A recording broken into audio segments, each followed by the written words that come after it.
ఒక అడవిలో ఒక పులి వృద్ధాప్యంలోకి వెళ్ళింది. వేటాడే శక్తి తగ్గిపోయింది. అందుకే ఒక కుట్ర ఆలోచించింది. నేను ఇప్పుడు సన్యాసి అయ్యాను. ఇకపై ఎవరిని హింసించను. నా దగ్గరికి వచ్చే వారికి ఆశీర్వాదం ఇస్తాను. జంతువులు మొదట నమ్మలేదు.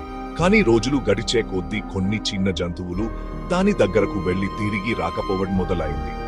ఒకరోజు ఒక గాడిద అక్కడికి వచ్చింది. దూరం నుండే పరిస్థితిని గమనించింది. నేలపై ఉన్న అడుగుల ముదర్లు గమనించింది. అన్నీ లోపలికి వెళ్లినవే, బయటికి వచ్చినవి లేవు. పులిరాజా, మీరు నిజంగా సన్యాసి అయితే మీరు నా దగ్గరికి రావాలి. నేను మీ దగ్గరకు రాను. ఎందుకు రాను? మీ దగ్గరికి వెళ్ళిన జంతువుల అడుగులు బయటికి రావడం లేదు. నేను అర్థం చేసుకున్నాను. పులి తన ప్లాన్ విఫలమైందని గ్రహించింది. పరిస్థితిని గమనించి ఆలోచిస్తే ప్రమాదాల నుంచి తప్పించుకోవచ్చు. విశ్వాసం ప్రాణాలకు ప్రమాదం. ఇక మీకు నచ్చితే లైక్ చేయండి.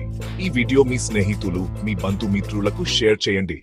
సబ్స్క్రైబ్ చేసి బెల్ ఐకాన్ ఆన్ లో పెట్టుకోండి. ఈ వీడియో చివరి దాకా చూసినందుకు ధన్యవాదాలు. మరో వీడియోలో కలుద్దాం.